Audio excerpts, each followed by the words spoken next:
ఈరోజు తెలుగుదేశం పార్టీ అభ్యర్థిగా ఉదయగిరి నియోజకవర్గం నుంచి కాకర్ల సురేష్ గారు పోటీ చేస్తూ ఉంటే అవతల వైఎస్ఆర్ కాంగ్రెస్ పార్టీ నుంచి 40 సంవత్సరాలుగా ఈ నియోజకవర్గానికి ఏ అభివృద్ధి చేయనటువంటి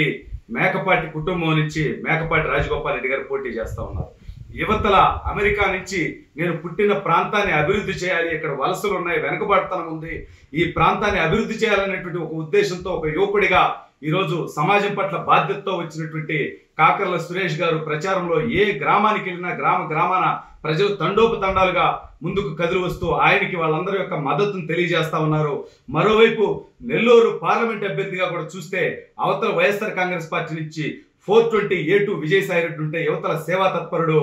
వేమిరెడ్డి ప్రభాకర్ రెడ్డి గారు ఉన్నారు. ఇవాళ గత 5 సంవత్సరాల రాష్ట్రంలో చేసినటువంటి అరాచకాన్ని, ఈ రాష్ట్రంలో యువతకు ఉద్యోగ అవకాశాలు లేకుండా, అదేవిధంగా మహిళలకు మద్యపాన నిషేధం చేస్తానని ఇచ్చినటువంటి హామీని గాలి కుదిరేసి ఎస్సీ ఎస్టీ బీసీ మైనారిటీలకు ఉన్నటువంటి పథకాలన్నీ తొలగించి వాళ్ళ మీద దాడులు చేస్తున్నటువంటి ఈ అరాచక ప్రభుత్వం పోయి మళ్ళీ మనకు ఒక రాజధాని నిర్మించుకోవాలన్నా, ఈ రాష్ట్రాన్ని అభివృద్ధి చేసుకోవాలన్నా, పరిశ్రమలు రావాలన్నా, యువతకు ఉద్యోగ ఉపాధి అవకాశాలు కావాలన్నా, అన్ని వర్గాలు ఈ రాష్ట్రంలో సంతోషంగా బతకాలన్నా కేవలం చంద్రబాబు నాయుడు గారు ముఖ్యమంత్రి అయితేనే అది జరుగుతుందనేటువంటి ఉద్దేశంతో ఇవాళ ఉదయగిరి నియోజకవర్గం నుంచి కూడా తెలుగుదేశం పార్టీ అభ్యర్థిగా పోటీ చేస్తున్నటువంటి కాకర్ల సురేష్ గారిని భారీ మెజారిటీతో గెలిపించడానికి ఉదయగిరి నియోజకవర్గ ప్రాంతంలో 8 మండలాల ప్రజలు కూడా ఎస్సీ ఎస్టీ బీసీలు, ముఖ్యంగా మహిళలు, ఆయన అధికారంలోకి వస్తే మహిళల అభివృద్ధి కోసం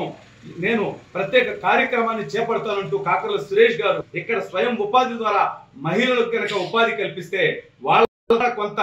కుటుంబానికి కనుక ఆసరా లభిస్తే ఆ కుటుంబం బాగుపడుతుంది అనేటువంటి ఉద్దేశంతో ఆయన ఇవాళ ఆరోగ్య సంజీవని పేరిట ఒక రథాన్ని పెట్టి 30,000 మంది ప్రజలకి ఆరోగ్య సంజీవని ద్వారా వైద్య సదుపాయాన్ని అతను ఏర్పాటు చేయడం జరిగింది.